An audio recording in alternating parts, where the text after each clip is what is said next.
There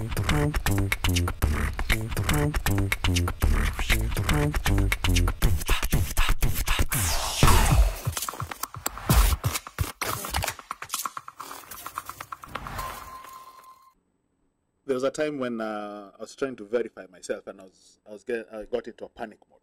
Yes. But I think the instructions are not clear on how to verify because everything had to be capitalized. Meaning verify that you're registered voter, and it shows your name and where you're supposed to be, where you'll be voting. Now,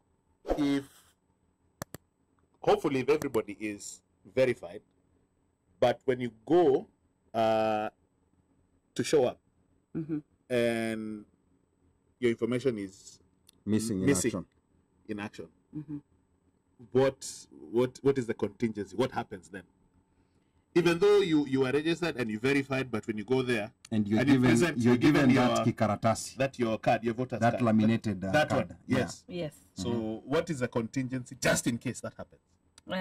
As long as you registered and you took the biometric, your name is in the register. And even if it was missing the time we were doing the verification exercise, I may assume that maybe the data was not updated in our master register. But if we check here, we find that your name is missing, we have our master register where we can call through. We have a calling center that it's set up at the Bomas of Kenya, so where we can still check the name and be able to get it. But I doubt, because they have a backup register that will enable you to vote. Okay. Yes, we have a backup. Okay. Yes. So I think there's actually a link where you can go online before you show up to the polling station, where you can go and just verify your details. Yes. Yeah. So I think it's important for people to do that. Yes. Because in this case, we have people who are traveling to come and vote. So it's just gonna be important. No. When you arrive at the polling station, that one, the PU will take care of that. Okay. As long as you registered, you are in the kit. The data cannot get lost. Okay. If it misses in the kit, there's a way we can get through. You can go back and check. Yes, you can check. And the reason this question comes up is because we've had people turned away in Kenya. You know, like we've had this happen in previous elections where people show up to a polling station, and sometimes you don't know the backstory of what really happened, whether they really registered or if they just showed up without registering. There are people who are registered under that old system before the new register, I think, came up in 2011, 2012. There were people who registered in the election of 2007.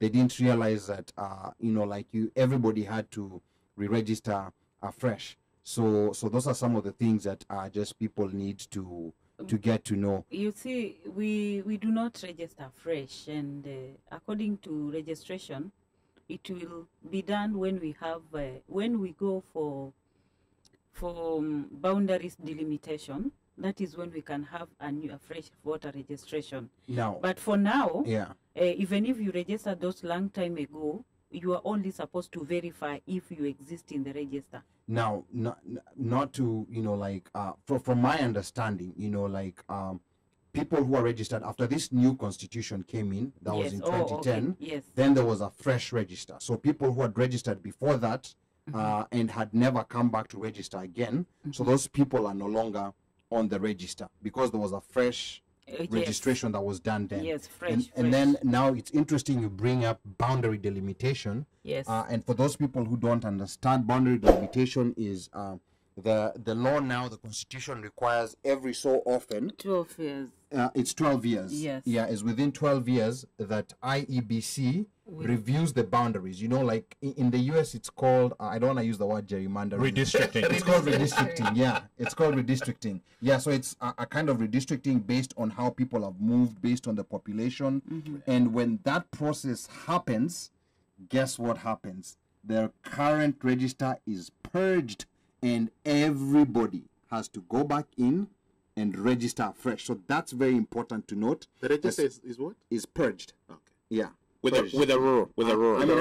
I know you don't understand some of these advanced English words, but it's okay. We're gonna teach you. I guess. We're gonna teach you. But that's something very important for people to understand, and this is gonna be happening after this election. Yes.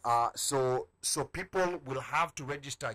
Even the people who already registered, you have to register again. So the more important reason why we need more polling, more registration centers in the US. And to be clear, it's when everything has been sorted out. Meaning, if let's say, for example,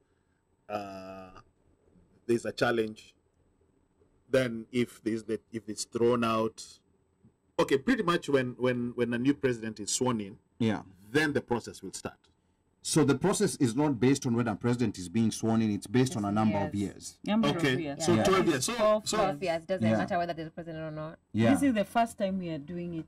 Right. We shall be doing it for the first time since for the new constitution. Yes. So when it's 12 years has been 2022. Yes, 2022.